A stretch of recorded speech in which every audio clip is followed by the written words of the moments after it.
परित्राणपरायणे सर्वस्याति हरे देवी नारायणे नमोस्तुते। शङ्खचक्रवरदाभ्यस्तां सिंहवाहिनी भक्ताभिष्टप्रदा वन्दे कालिका परमेश्वरी। ಶ್ರದ್ಧಾಭಕ್ತಿಯಿಂದ ಅಮ್ಮನವರ ಸನ್ನಿಧಾನದಲ್ಲಿ ಪ್ರಾರ್ಥನೆಯನ್ನು ಮಾಡಿಕೊಳ್ಳಿ. ಜೈ ಶ್ರೀ ವಿಶ್ವಕರ್ಮ ಭಜನಾ ಮಂಡಳಿ ವತಿಯಿಂದ ಅಮ್ಮನವರ ಸನ್ನಿಧಾನದಲ್ಲಿ ಪ್ರತಿ ವರ್ಷವೂ ಕೂಡ ನವರಾತ್ರಿಯ ಪರ್ವಕಾಲದಲ್ಲಿ ಹಾಗೆ ಶ್ರಾವಣ ಮಾಸದ ಈ ಒಂದು ಮಾಸದಲ್ಲಿ ಪ್ರತಿ ವರ್ಷವೂ ಕೂಡ ಅಮ್ಮನವರ ಸನ್ನಿಧಾನದಲ್ಲಿ ಭಜನಾ ಸಂಕೀರ್ತನ ಸೇವೆಯನ್ನು ಸಲ್ಲಿಸ್ತಾ ಬಂದಿದ್ದೀರಿ. ಹಾಗೆ ಈ ವರ್ಷವೂ ಕೂಡ ವಿಶ್ವಾವಸು ನಾಮ ಸಂವತ್ಸರದ ಶ್ರಾವಣ ಮಾಸದ ಪ್ರಯುಕ್ತವಾಗಿ ಅಮ್ಮನವರ ಸನ್ನಿಧಾನದಲ್ಲಿ ಭಜನಾ ಸಂಕೀರ್ತನ ಸೇವೆಯನ್ನು ಸಲ್ಲಿಸಬೇಕಂತ ಸಂಕಲ್ಪವನ್ನು ಮಾಡಿಕೊಂಡಿದ್ದೀರಿ. ಯಾವುದೇ ರೀತಿ ವಿಘ್ನಗಳು ಬರದೆ ಸುಸೂತ್ರವಾಗಿ ಅಮ್ಮನವರ ಪರಿಪೂರ್ಣವಾಗಿರತಕ್ಕಂಥ ಕೃಪಾ ಕಟಾಕ್ಷದಿಂದ ನೆರವೇರಲಿ ಅಂತ ಅಮ್ಮನವರ ಸನ್ನಿಧಾನದಲ್ಲಿ ಭಕ್ತಿ ಶ್ರದ್ಧೆಯಿಂದ ಮಾಡುವಂಥ ಪ್ರಾರ್ಥನೆ. ಓಂ ಯಾ ಫಲಿರ್ಯಾ ಫಲ ಪುಷ್ಪಾಯಾಸ್ತು ವಿಶ್ವಿಣೀಃ ಬೃಹಸ್ಪತಿ ಪ್ರಚೋತಾಸ್ತಾನೋ ಮುಂಚಂತಂ ವಸಃ ಫಲನ್ಯಾಸಕಾಲೇಸು ಮುಹೂರ್ತಮಸ್ತು ಸುಪ್ರತಿಷ್ಠಿತಮಸ್ತು. ಓಂ ಯಾನಿ ಕಾನಿ ಚ ಪಾಪಾನಿ ಜನ್ಮಾಂತರಕೃತಾನಿ ಚ ತಾನಿ ತಾನಿ ವಿನಿಶ್ಯಂತಿ ಪ್ರದಕ್ಷಿಣ ಪದೇ ಪದೇ ಪಾಪೋಹಂ ಪಾಪ ಕರ್ಮಾಹಂ ಪಾಪ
ವಿಶ್ವಕರ್ಮ ಭಜನಾ ಮಂಡಳಿ ಮುಂಬೈ ಪ್ರತಿ ವರ್ಷದಂತೆ ಈ ವರ್ಷವೂ ಕೂಡ ಶ್ರಾವಣ ಮಾಸದಲ್ಲಿ ಭಜನಾ ಸಂಕೀರ್ತನೆಯನ್ನು ಸೇವೆಯನ್ನು ಸಲ್ಲಿಸುತ್ತಾ ಬಂದಿದ್ದಾರೆ.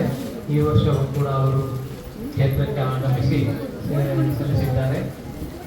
ಅವರ ಸದಸ್ಯರು, ಅವರ ಪದಾಧಿಕಾರಿಗಳಿಗೆ ಹಾಗೂ ಅವರ ಸದಸ್ಯರುಗಳಿಗೆ, ಕುಟುಂಬದವರಿಗೆ ಎಲ್ಲರಿಗೂ ಕೂಡ ನಾವು ಕ್ಷೇತ್ರದ ವತಿಯಿಂದ ಧನ್ಯವಾದಗಳನ್ನು ಸಮರ್ಪಿಸುತ್ತಿದ್ದೇವೆ. ಹಾಗೆ ಇನ್ನೂ ಕೂಡ ಪ್ರತಿ ವರ್ಷ ಸಮಯ ಸಿಕ್ಕಾಗ ಬಂದು ಇಲ್ಲಿ ಕ್ಷೇತ್ರದಲ್ಲಿ ಸೇವೆಯನ್ನು ಮಾಡಬೇಕು ಅಂತೇಳಿ ನಾವು ಕ್ಷೇತ್ರದ ವತಿಯಿಂದ ಕೇಳಿಕೊಳ್ಬೇಕು. ಇನ್ನೊಂದು ಸ್ವಲ್ಪ ಹೊತ್ತಿನಲ್ಲಿ ಮಹಾಪೂಜೆ ನೆರವೇರಲಿದೆ. ಎಲ್ಲ ಭಕ್ತಾದಿಗಳು ಪೂಜೆ ತೀರ್ಥ ಮಂಟಪದ ಹತ್ರ ಬರಬೇಕು ಅಂತ ಹೇಳಿ ಕೇಳಿಕೊಳ್ತೀವಿ.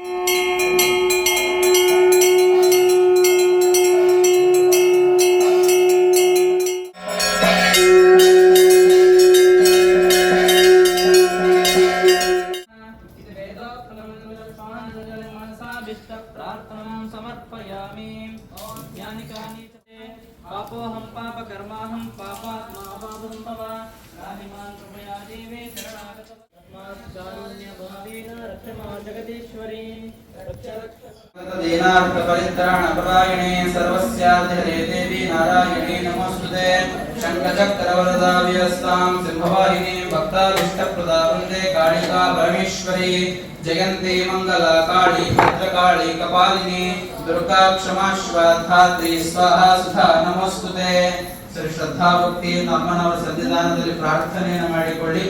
ದುರ್ಗಾ ಸಪ್ತಶತಿಯಲ್ಲಿ ಅಮ್ಮನವರನ್ನ ಮಾರ್ಕಂಡೇಯ ಪುರಾಣದಲ್ಲಿ ಮಾರ್ಕಂಡೇಯ ಋಷಿಗಳು ಅಮ್ಮನವರ ವರ್ಣನೆಯನ್ನು ಮಾಡ್ತಾರಂತೆ. ಯಾ ದೇವಿ ಸರ್ವಭೂತೇಷು ಲಕ್ಷ್ಮೀ ರೂಪೇಣ ಸಂಸ್ಥಿತ ನಮಸ್ತಸ್ತೆ ನಮಸ್ತಸ್ತೆ ನಮಸ್ತಸ್ತೆ ನಮೋ ನಮಃ ಅಂತ ಹೇಳ್ತಾರೆ. ಇದರ ಅರ್ಥ ಏನಪ್ಪಾ ಅಂತ ಕೇಳಿದ್ರೆ, ನಾವು ಏನೇ ಒಂದು ಕೆಲಸ ಕಾರ್ಯಗಳನ್ನ ಮಾಡಬೇಕಿದ್ರೆ, ನಾವೇನೇ ಒಂದು ಯಜ್ಞ ಯಾಗಗಳನ್ನ ಮಾಡಬೇಕಿದ್ರೆ ನಮಗೆ ಸಂಪತ್ತು ಅನ್ನುವಂಥದ್ದು ಬೇಕು. ಹಾಗಾಗಿ ಮಹಾಕಾಳಿ, ಮಹಾಲಕ್ಷ್ಮಿ, ಮಹಾ ಸರಸ್ವತಿ ಸ್ವರೂಪಿಣಿ ಆಗಿರ್ತಕ್ಕಂಥ, ಲಕ್ಷ್ಮೀ ಸ್ವರೂಪಿಣಿ ಆಗಿರ್ತಕ್ಕಂಥ ಅಮ್ಮನವರು ನಮ್ಮೆಲ್ಲರ ಹೃದಯದಲ್ಲಿ ಕೂಡ ಲಕ್ಷ್ಮೀ ಸ್ವರೂಪಿಣಿಯಾಗಿ ನೆಲೆಸಲಿ.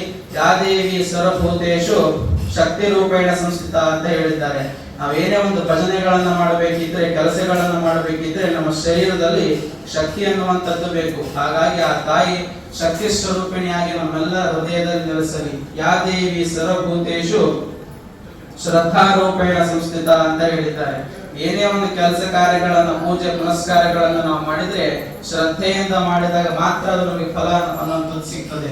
ಹಾಗಾಗಿ ಶ್ರದ್ಧಾ ಸ್ವರೂಪಿಣಿಯಾಗಿ ನಮ್ಮ ಬುದ್ಧಿಯಲ್ಲಿ ಕೂಡ ಆ ತಾಯಿ ನೆಲೆಸಲಿ. ಹಾಗೆ ಯಾದೇವಿ ಸರ್ವಭೂತೇಷು ಬುದ್ಧಿ ರೂಪೇಣ ಸಂಸ್ಥಿತ ಅಂತ ಹೇಳಿದ್ದಾರೆ. ಏನೇ ಒಂದು ಕೆಲಸಗಳನ್ನ ನಾವು ಮಾಡಬೇಕಿದ್ರೆ ನಮ್ಮ ಬುದ್ಧಿ ಅನ್ನುವಂಥದ್ದು ಸ್ಥಿರವಾಗಿ ಇರಬೇಕು. ಹಾಗಾಗಿ ಆ ತಾಯಿ ನಮ್ಮ ಬುದ್ಧಿ ಸ್ವರೂಪಿಣಿಯಾಗಿ ನಮ್ಮಲ್ಲಿ ನೆಲೆಸಲಿ. ಯಾದೇವಿ ಸರ್ವಭೂತೇಷು ಮಾತೃ ರೂಪೇಣ ಸಂಸ್ಥಿತ ಅಂತ ಹೇಳಿದ್ದಾರೆ. ಹೇಗೆ ನಾವು ಮನೆಯಲ್ಲಿ ನಮ್ಮ ಮಕ್ಕಳು ತಪ್ಪುಗಳನ್ನು ಮಾಡಿದ್ರೆ ತಾಯಿ ಕ್ಷಮಾಗುಣವನ್ನ ತೋರಿಸ್ತಾಳೆಯೋ, ಹಾಗೆ ಭಕ್ತರು ಕೂಡ ಜನ್ಮ ಜನ್ಮಾಂತರದಲ್ಲಿ ಮಾಡಿರ್ತಕ್ಕಂಥ ಏನೇ ತಪ್ಪುಗಳಿದ್ದರೂ ಕೂಡ ಅವುಗಳೆಲ್ಲವೂ ಕೂಡ ಕ್ಷಮಾಗುಣ ಮಾತೃ ಸ್ವರೂಪಿಣಿಯಾಗಿ ನಮ್ಮೆಲ್ಲರನ್ನು ಕೂಡ ಕ್ಷಮಿಸಲಿ. ಹಾಗೆ ಪ್ರತಿ ವರ್ಷವೂ ಕೂಡ ಜೈ ವಿಶ್ವಕರ್ಮ ಭಜನಾ ಮಂಡಳಿಯವರು ನಮ್ಮ ದೇವಸ್ಥಾನಕ್ಕೆ ಆಗಮಿಸಿ ಅತ್ಯಂತ ಶ್ರದ್ಧಾಭಕ್ತಿಗಳಿಂದ ಶ್ರಾವಣ ಮಾಸದಲ್ಲಿ ಹಾಗೆ ನವರಾತ್ರಿಯ ಪರ್ವಕಾಲಗಳಲ್ಲಿ ಅಮ್ಮನವರ ದೇವಸ್ಥಾನದಲ್ಲಿ ಶ್ರದ್ಧೆಯಿಂದ ಭಜನಾ ಸಂಕೀರ್ತನ ಸೇವೆಯನ್ನ ಪ್ರತಿ ವರ್ಷ ಕೂಡ ನಡೆಸಿಕೊಂಡು ಬಂದಿದ್ದೀರಿ. ಅದೇ ರೀತಿಯಲ್ಲಿ ಈ ವರ್ಷ ಕೂಡ ವಿಶ್ವಾವಸುನಾಮ ಸಂವತ್ಸರದ ಪ್ರಯುಕ್ತವಾಗಿ ಅಮ್ಮನವರ ಸನ್ನಿಧಾನದಲ್ಲಿ ಶ್ರಾವಣ ಮಾಸದಲ್ಲಿ ಭಜನಾ ಸಂಕೀರ್ತನ ಸೇವೆಯನ್ನ ಮೊದಲು ಶ್ರಾವಣ ಮಾಸದ ಭಜನೆ ಇಲ್ಲಿಂದನೇ ಪ್ರಾರಂಭವಾಗಿದೆ. ಇನ್ನು ಹೆಚ್ಚಿನ ರೀತಿಯಲ್ಲಿ ಅಮ್ಮನವರ ಎಲ್ಲಾ ಸೇವೆಗಳಲ್ಲಿ, ಎಲ್ಲ ಕೆಲಸ ಕಾರ್ಯಗಳಲ್ಲಿ ಕೂಡ ಅಮ್ಮನವರ ಸೇವೆಗೆ ಎಲ್ಲರೂ ಕೂಡ ಬರುವ ಹಾಗೆ ಅಮ್ಮನವರು ಎಲ್ಲರೂ ಕೂಡ ಶಕ್ತಿಯನ್ನು ಕೊಡಲಿ. ಹಾಗೆ ನಮ್ಮ ಸಂಘದಲ್ಲಿರತಕ್ಕಂಥ ಎಲ್ಲ ಯೋಚನೆಗಳು ಕೂಡ ಅತಿ ಶೀಘ್ರವಾಗಿ ಉತ್ತರೋತ್ತರ ಅಭಿವೃದ್ಧಿ ಆಗುವ ಹಾಗೆ ನಿಮ್ಮೆಲ್ಲರಿಗೂ ಕೂಡ ಸಂಬಂಧದ ಪ್ರಾಪ್ತಿಗಳಾಗಲಿ ಅಂತ ಅಮ್ಮನವರ ಸಂವಿಧಾನದಲ್ಲಿ ಭಕ್ತಿ ಶ್ರದ್ಧೆಯಿಂದ ಮಾಡುವಂತ ಪ್ರಾರ್ಥನೆ.